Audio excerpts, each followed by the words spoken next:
When the child of morning, rosy-fingered dawn appeared, they again yoked their horses and their places in the chariots. They drove out through the inner gateway and under the echoing gatehouse of the outer court.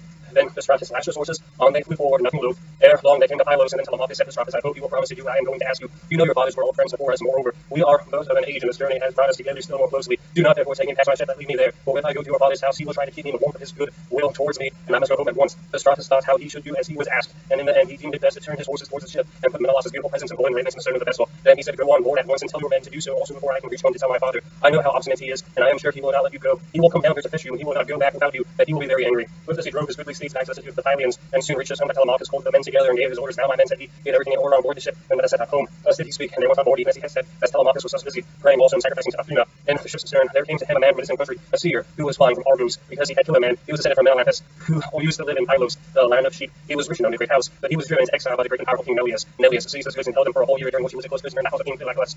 And because he was haunted by a great sorrow that tried Uranians had laid upon him, in the end, however, he escaped with his life, drove the cattle from Pylos to Pylos, avenged the wrong that had been done to him, and gave the daughter of Neleus to his brother. Then he left the country, went to Argos, where it was ordained that he should reign over much people. And he married, established himself, had two famous sons, Antiphates and Mantius. Antiphates became father of Olycleus, and Olycleus Amatharos, who was dearly loved both by Zeus and by Apollo. But he did not live to old age, for he was killed in Thebes by reason of a woman's gifts. His sons were Halcyon and Amphilochus. Mantius, the other son of Melampus, was father to Polyphetes, and Cletus, Aurora, throned and bold, carried off Cletus for his beauty's sake, that he might dwell among the immortals. But Apollo made Polyphetes the greatest seer in the whole world, and that Amphiaraus was dead. He quarreled with his father and went to live in Hypersyria, where he remained and prophesied for all men. His son, Theoclymenus, it was who now came up to Telemachus, as he was making drink offerings and praying in his ship. Friend, said he, now that I find you sacrificing in this place, I beseech you by the sacrifices themselves, and by the God to whom you make them. I pray you also by your own head, and by those of your followers, tell me the truth, and nothing but the truth. Who and whence are you? Tell me also of your town and parents. Telemachus said, I will answer you quite truly. I am from Ithaca, my father is Odysseus. As surely as that he ever lived, but he has come to some miserable end. Therefore I have taken this ship, and got my crew together to see if I can hear any news of him, for he has been away a long time. I too, answered Theoclymenus, am in exile, for I have killed a man of my own race. He was many brothers and kinsmen in Argos, and they have great power among the Argives. I am flying to escape death at the hands, and am thus doomed to be a wanderer on the face of the earth. I am your suppliant. Take me therefore on board your ship, that they may not kill me, for I know that they are in pursuit. I will not refuse you, replied Telemachus. If you wish to join us, come therefore, and Ithaca will treat you hospitably, according to what we have. On this received Theoclymenus spear, and laid it down on the deck of the ship. He went on board and sat in the stern, biting Theoclymenus, and sit beside him. Then the men let go the hawsers. Telemachus told them to catch hold of the ropes, and they made all haste to do so. They set the mast in its socket, and cross-blind, raised it and made it fast with the forestays, and they hoisted their white sails of sheets and twixt outside. Athena sent them a fair wind, and blew fresh, strong, take the ship on her course as fast as possible. Then they passed by Crowny and Chalcis. Presently the sun set and darkness was all over the land. The vessel made a quick passage to Phria, and thence to Ilius, where the Epeans rule.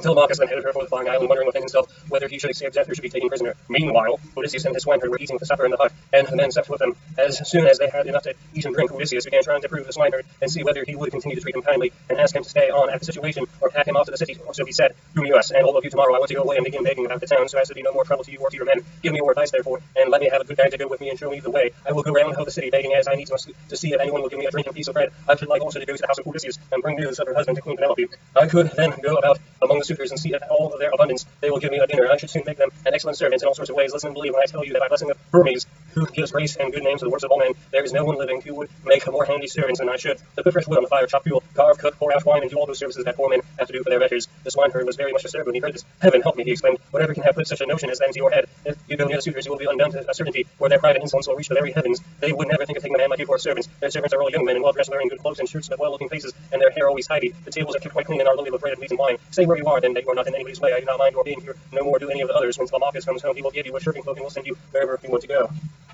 Odysseus answered, "I hope you may be as dear to the gods as you are to me, for having saved me from going about and getting into trouble. There is nothing worse than being always on the tramp. Still, when men have once got low down in the world, they will go through a great deal on behalf of their miserable bellies. Since, however, you press me to stay here and await the return of Telemachus, tell me about Odysseus' mother and his father, whom he had left on the threshold of old age when he had set out for Troy. Are they all still living, or are they already dead in the house of Hades?" "I will tell you all about them," replied Eumaeus. "Laertes is still living, and praise heaven to let him depart peacefully in his own house, for he is terribly distressed about the absence of his son, and also about the death of his wife, which grieved him greatly and aged him more than anything else did. She came to an unhappy end through sorrow for her son. May no friend or neighbor who has dealt kindly by me come to such an end as she did. As long as she is still living, though she was always grieving, I used to like seeing her and asking her how she did, for she brought me up along with her daughter Sitimene, the youngest of her children. We were boy and girl together, and she made little difference between us. When, however, we both grew up, they sent Sitimene the same, and received a splendid dowry for her. As for me, my mistress gave me a good shirt and cloak with a pair of sandals for my feet, and sent me off into the country. But she was just as fond as me as ever. This is all over now, still it has pleased heaven to prosper my way. his situation, which I now hold. I have enough to eat and drink and can find something for any respectable stranger who comes here, but there is no getting a kind word or deed out of my mistress, or the house is fallen into the hands of the wicked people. Servants want sometimes to see their mistress and have a talk with her. They like to have something to eat and drink at the house and something too to take back with them into the country. This is what will keep servants in good humor. Odysseus answered, then you must have been a very little fellow, Eumenius. When you were taken so far away from your home and parents, tell me and tell me true. Was the city in which your father and mother lived sacked and pillaged, or did some enemy